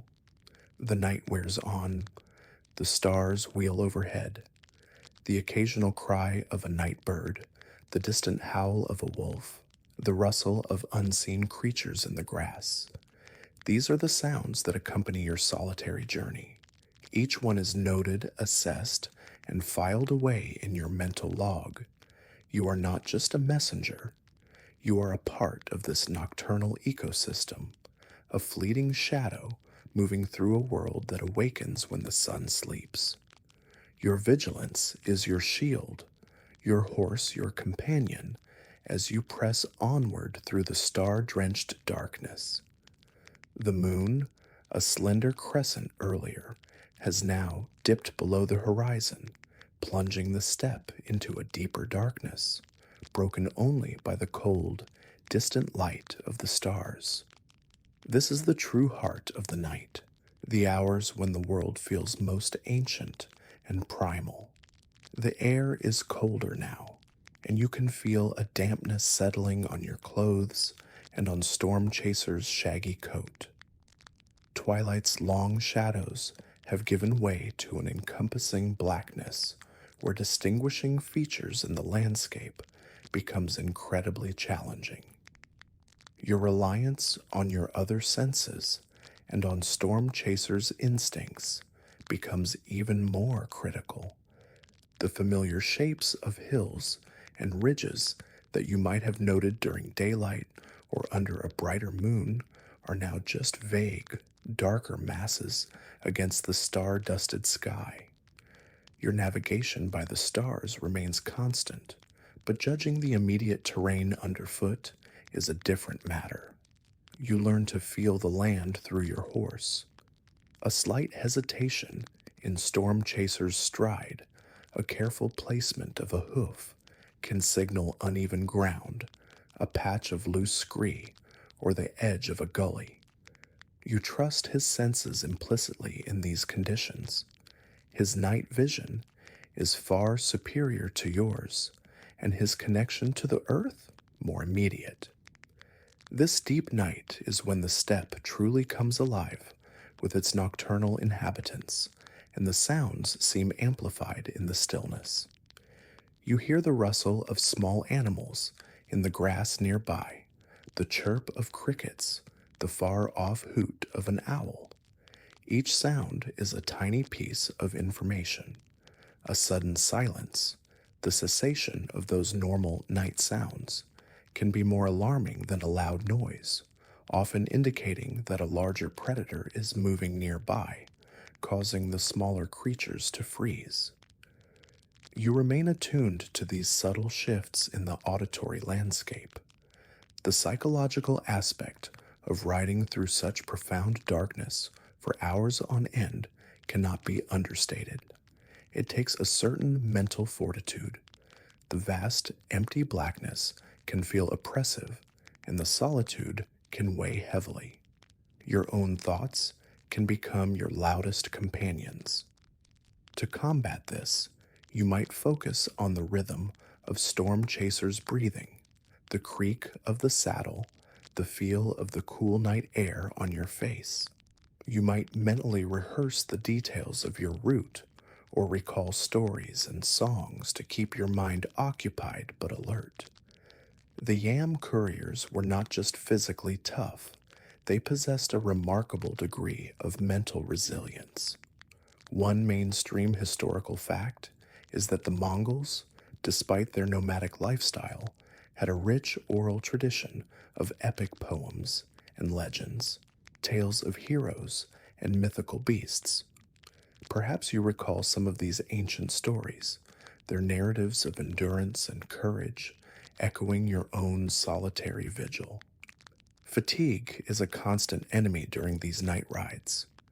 Your body craves rest, your eyelids feel heavy, but sleep is a luxury you cannot afford. The Imperial Dispatch offers no reprieve. You might shift your position in the saddle frequently to alleviate numbness, or gently slap your face to maintain alertness. Some riders were said to chew on bitter herbs or roots to help stay awake, a folk remedy passed down through generations.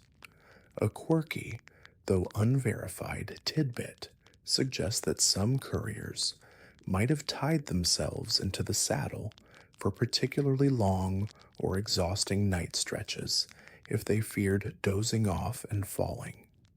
This sounds rather precarious and uncomfortable, but desperation can lead to inventive, if risky, solutions. You, however, are relying on sheer willpower and the ingrained discipline of your training. The landscape, though mostly invisible in detail, still communicates. You can smell the damp earth, the scent of crushed wild herbs under storm chasers' hooves. You can feel the slight changes in gradient as you ascend a low rise or descend into a shallow basin. These tiny sensory inputs add up, helping you maintain your orientation even when visual cues are minimal. Historians still argue about the full range of sensory skills that these nomadic peoples possessed, honed by generations of living in close harmony with their environment. It's likely they perceived subtle cues in the wind, temperature gradients, and even faint magnetic senses that modern urbanized humans have largely lost. Suddenly, Storm Chaser whinnies softly and shies to the side, nearly unseating you. You react instantly, gripping the reins tighter, bringing him back under control, your heart pounding. You peer into the darkness in the direction that spooked him. For a moment, you see nothing. Then, two faint points of greenish light gleam back at you from the gloom. Eyeshine, wolves. A pair of them, standing silently perhaps 20 paces away, watching you. They don't move, don't growl. They are simply observing. Your hand instinctively goes to your knife again, a futile gesture against two wolves, but a reflex nonetheless. You make no aggressive moves. You sit tall in the saddle, trying to project an aura of confidence you don't entirely feel. After a long, tense moment, one of the wolves turns and melts back into the darkness, followed a second later by the other. They were likely just curious, or perhaps hoping Storm Chaser was a lone, vulnerable prey animal. Your presence and the size of your mount was enough to deter them. The encounter, though brief and without direct threat, leaves you shaken. It's a stark reminder of the constant, underlying dangers of the night ride. You take a few deep breaths, calming yourself and Storm Chaser, who is still skittish. You pat his neck, murmuring reassurances, and then urge him forward once more, perhaps at a slightly quicker pace. The darkness no longer feels quite so empty.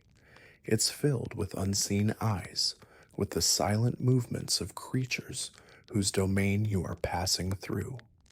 The long shadows of twilight have been replaced by a more complete and challenging darkness, demanding every ounce of your skill and vigilance to navigate safely towards the promise of dawn and the next relay station. The deepest hours of the night have passed, that period when the cold seems to bite hardest and the stars blaze with an almost fierce intensity in the moonless sky. Storm Chaser, despite the long hours and the encounter with the wolves, maintains a remarkably steady pace. His breathing is even, his hooves fall with a practiced rhythm that has become the metronome of your journey. This is the ghost ride, the long, solitary passage through the heart of the night, where the world is reduced to shadows and sounds and your own thoughts.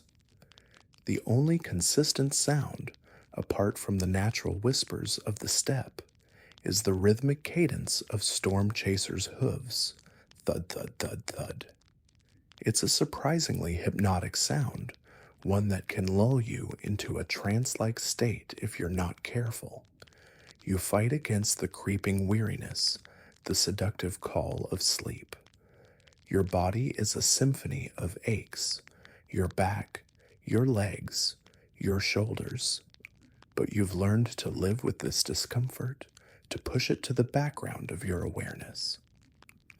The message, the imperial decree, tucked safely within your deal, is a constant, tangible reminder of your purpose, a counterweight to the fatigue. You find yourself relying even more heavily on your knowledge of the constellations. With no moon to cast shadows or illuminate landmarks, the stars are your sole, unwavering guides across this black ocean of land. You track their slow procession across the sky, noting how their positions shift as the hours wear on. It's a skill that connects you to countless generations of travelers who have navigated by these same celestial markers.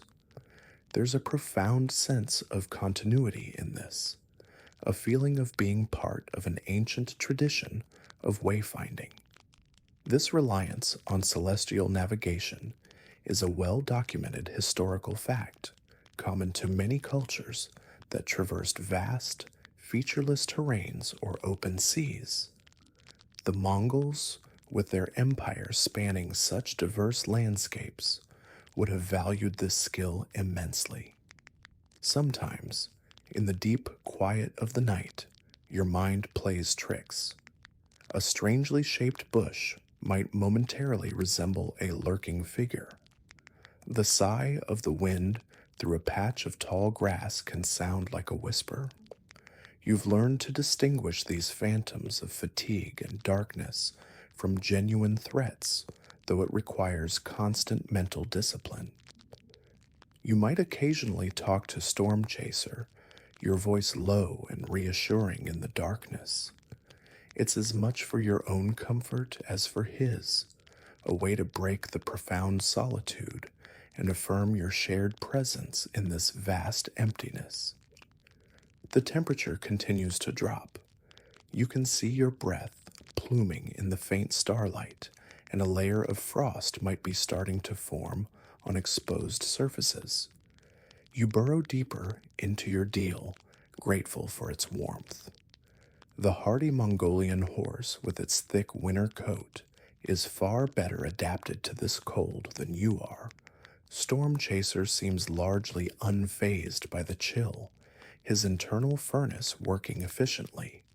A quirky, though practical detail about Mongol winter attire is the use of multiple layers of thin silk or cotton under their main fur or felt garments.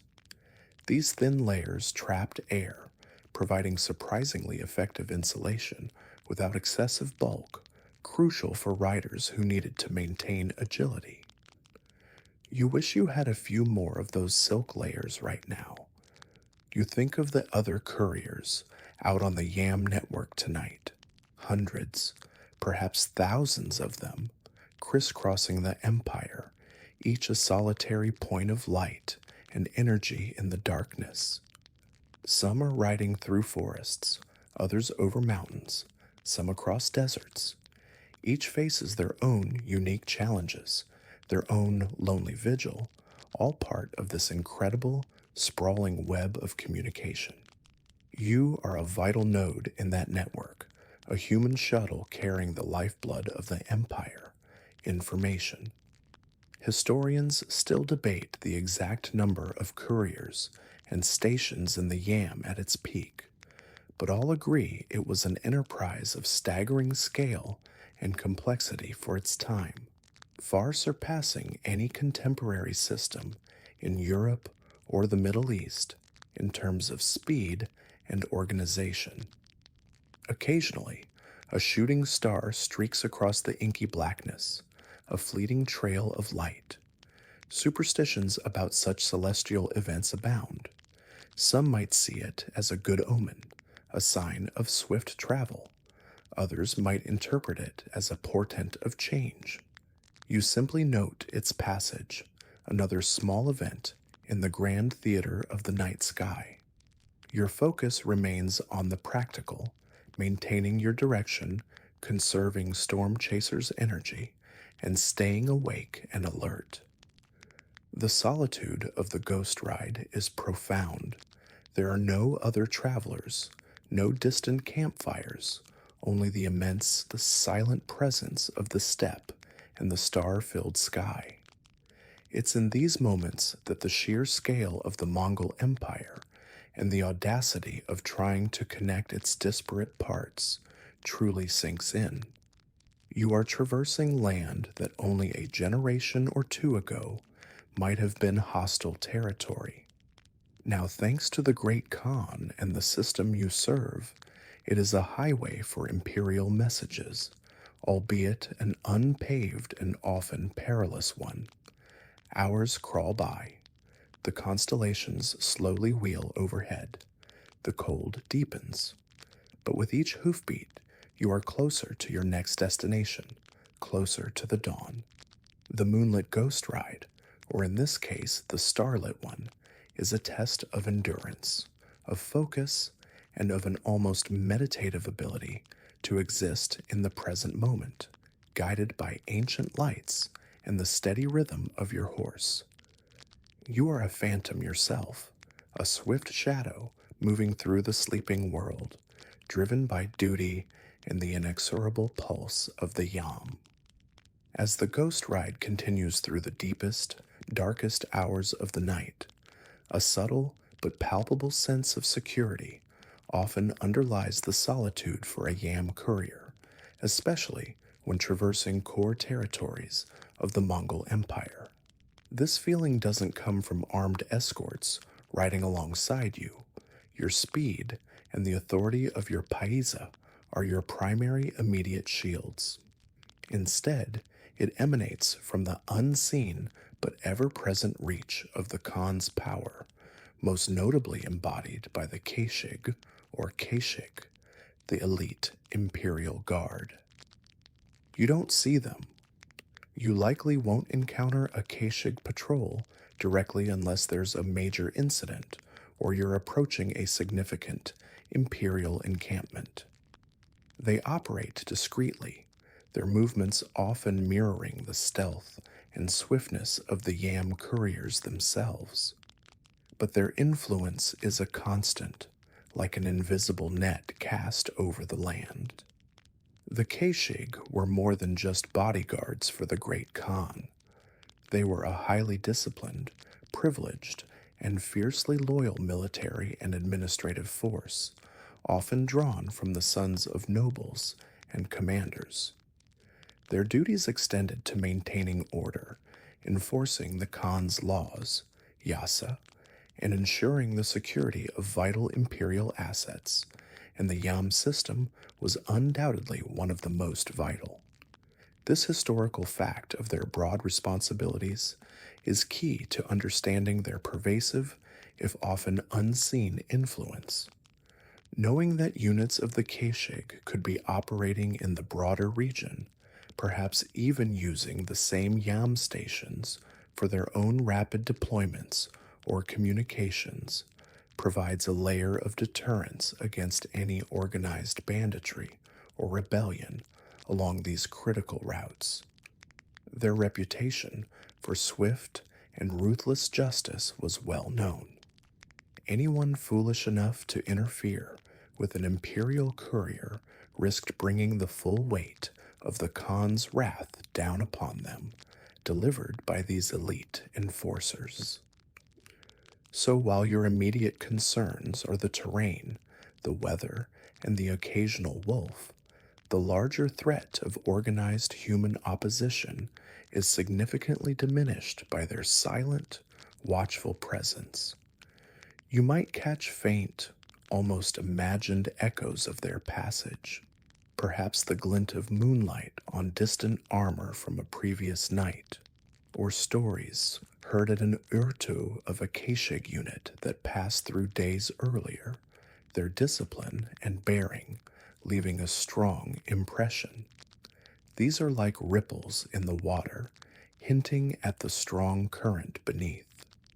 The very knowledge that such a force exists and is dedicated to upholding the Khan's order contributes to the Pax Mongolica, that period of relative peace and stability across the vast empire, which allowed the trade and communication to flourish. A quirky and perhaps slightly intimidating aspect of the Keshig was their internal organization and the intense personal loyalty they swore directly to the Khan. They were divided into day guards, Torgud, and night guards, Kevtul, the latter being responsible for the security of the imperial encampment during the hours of darkness. The Kevtul were renowned for their vigilance and the strictness of their discipline. It was said that no one could enter or leave the Khan's presence at night without their express permission, and penalties for attempting to do so were extreme. While you are not near the Khan's personal jair, the ethos of that nocturnal vigilance permeates the empire's security apparatus. You are, in a way, under the distant umbrella of that same protective night watch. Your journey might take you near areas where Keshig units are known to train or maintain a presence. Perhaps a particular mountain pass is regularly patrolled, or a strategically important river crossing is under their subtle surveillance. You wouldn't necessarily know the specifics of their deployments. Such information was closely guarded, but the general understanding of their operational reach is enough. Historians still piece together the exact operational scope and day-to-day activities of the Kashig beyond their immediate guarding duties, but it's clear they were a flexible and highly effective instrument of imperial control. Their ability to move quickly, often using the YAM system itself, meant they could respond to threats or disturbances with remarkable speed. So as Storm Chaser carries you through the starlit darkness and the vast, silent steppe stretches around you, you are not entirely alone. You are part of a larger imperial order, an order maintained by more than just a decree. It's upheld by the loyalty of its servants, the efficiency of its systems like the Yam, and when necessary, by the sharp edge of the Keshig's swords. This doesn't remove the immediate challenges of your ride, the fatigue, the cold, the difficult terrain, but it does provide a foundational sense of security, allowing you to focus on your primary task, the swift and safe delivery of your message. The hoofbeats of your horse are a solitary rhythm, but they echo within a framework of imperial power. The distant, unseen patrols of the Khan's elite guard are a silent testament to the order that makes your perilous journey possible. You are a rider in the night, but you ride under the aegis of a vast and watchful authority. This knowledge, though unspoken and unseen, is a quiet companion through the remaining hours of darkness, a subtle reassurance as you press on towards the next distant light, the next vital link in the chain. The eastern sky, once an impenetrable black canvas dotted with stars, is now beginning to show the faintest, almost imperceptible lightning. It's a subtle shift, a gradual dilution of the darkness, more a feeling than a visible change at first. But to your experienced eyes, accustomed to the nuances of the night, it's an unmistakable signal.